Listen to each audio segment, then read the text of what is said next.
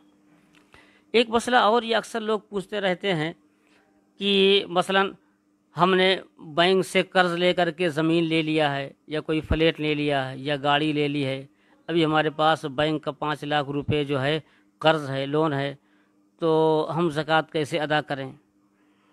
تو آپ کے پاس جتنے مال ہیں، جتنے روپے ہیں، ان سارے روپیوں سے بینک کا قرض جو ہے مائنس کر دیں، چاہے بینک کا قرض ہو یا کسی بندے کا قرض ہو، جو قرض آپ کے اوپر ہے وہ قرض مائنس کر دیں۔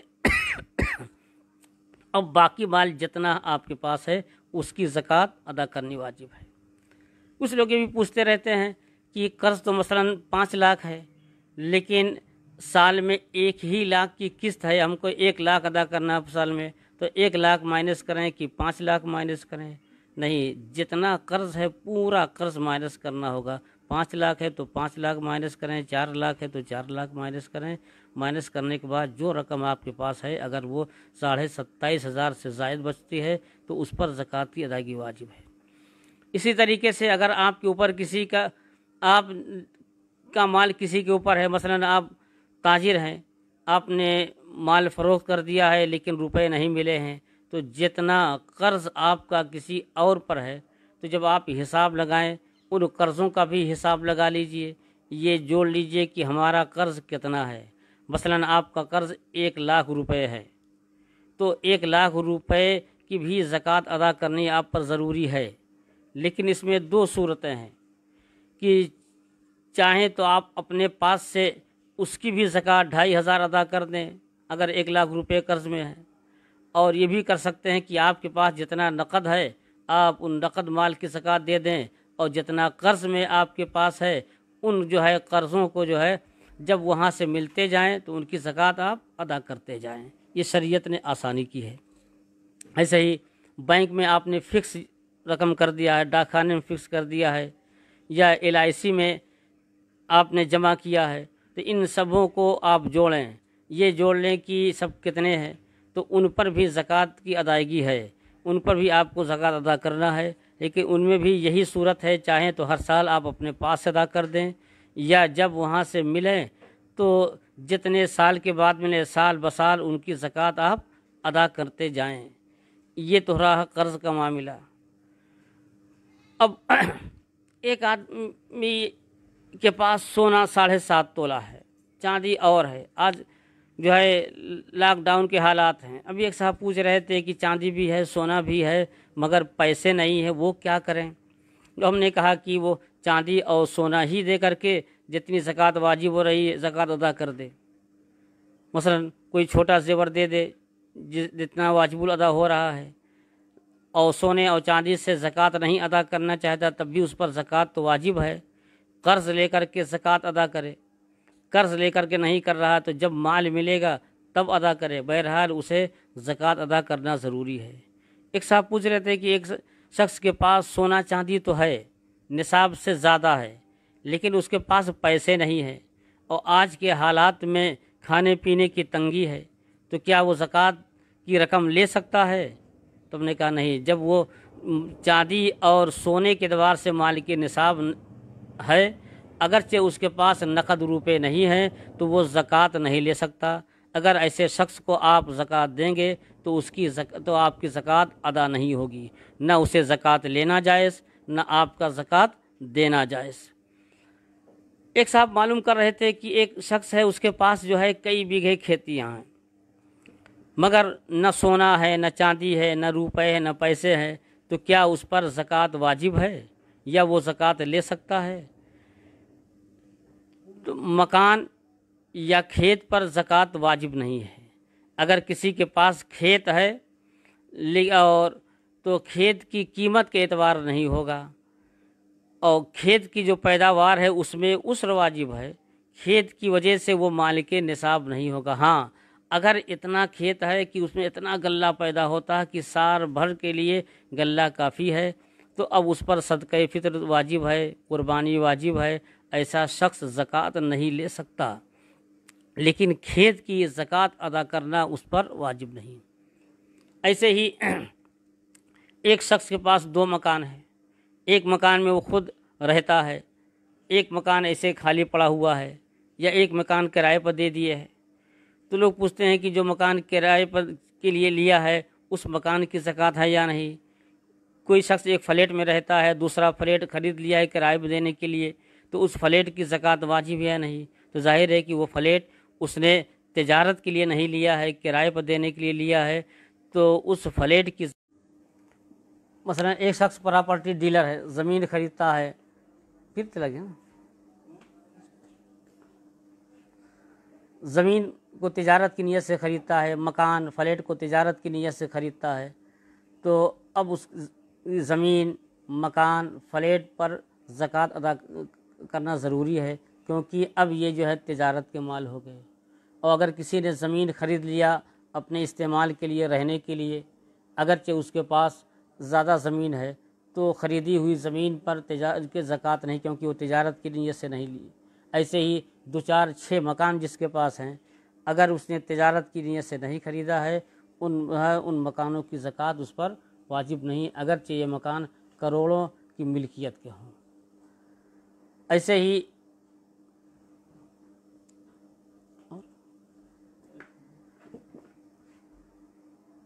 تجارت کی نیت سے کوئی بھی چیز خریدی جائے،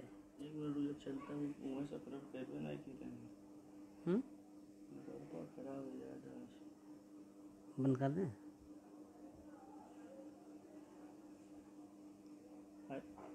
وہاں سے اپلوڈ کریے، یہاں سے کٹ گیا ہے نا نیٹ ورک پرابلم وجہ سے۔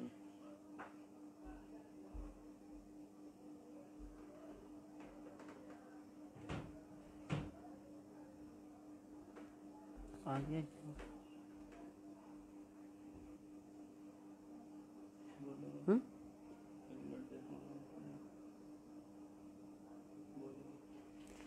تو کسی بھی چیز کی تجارت کی جائے، سیمنٹ ہو، اینٹ ہو، زمین ہو، مکان ہو، جانور ہے، اگر ایک شخص جانور کی تجارت کرتا ہے تو اب یہ جانور ہی اس کے لیے تجارت کے مال ہو گئے، تو ان کی قیمت جوڑ کر کے جو اس کی قیمت ہے اس پر زکوٰۃ واجب ہے۔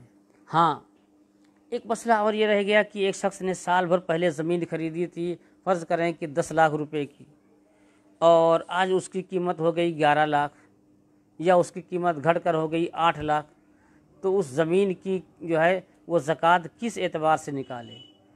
تو اتنا یاد رکھیں کہ جس ریٹ میں اس نے خریدا ہے اس کا اعتبار، اور زمین جتنے دام میں بکے گی اس کا بھی اعتبار نہیں۔ جس دن وہ زکوٰۃ نکال رہا ہے تو مارکیٹ ریٹ سے اس زمین کی یا اس مکان کی، اس فلیٹ کی جو قیمت ہے، اسی قیمت کی زکوٰۃ ادا کرنا اس پر ضروری ہے۔ آج اتنے ہی مسائل سنیں، پھر انشاءاللہ کسی اور دن حاضر ہو جائیں گے۔ LIC میں جو رقم جمع کی جاتی، میں نے بتایا کہ LIC ہو یا بینک میں ہو یا ڈاک خانے میں، جتنی کسی بھی مالیاتی شعبے میں سب کی زکوٰۃ ادا کرنی ضروری ہے۔ البتہ اس کی 2 صورت ہیں، چاہے تو اپنے پاس سے ہر سال ادا کرتے جائیں، یا جب وہاں سے ملنے کے بعد جتنے سالوں کے بعد ملے ہیں ان کی زکوٰۃ ادا کر دی جائے۔ اللہم صلی علی سیدنا مولانا محمد بارک وسلم صلاۃ و سلام علیک الہ العالمین۔ تو رحیم ہے، کریم ہے، رمضان المبارک کی ماہ مبارک میں ہم پر فضل فرما، اور ہمارے ملک سے بلکہ پوری دنیا سے کورونا جیسی بیماری سے خاتمہ فرما۔ اے اللہ ہمارے ملک میں امن و امان قائم، مسجدوں کو آباد فرما۔ ہمارے جن احباب نے مفتی سرفراز صاحب، قاری نعیم الدین صاحب، مولانا شمشیر رضا صاحب، ان لوگوں نے اہتمام کیا ہے، ان سب پر فضل فرما، ان کی اس کوشش کو کامیاب فرما، انہیں مزید دین کی خدمت کرنے کی توفیق عطا فرما۔ اے اللہ پورے ہندوستان میں امن و امان قائم فرما۔ اے اللہ مسلمانوں کے جان مال کی حفاظت فرما۔ اے اللہ پوری دنیا میں سکون اور نازل فرما۔ اے اللہ رمضان مبارک کے ماہ مبارک کے صدقے طفیر ہمارے گناہوں کو عطا فرما۔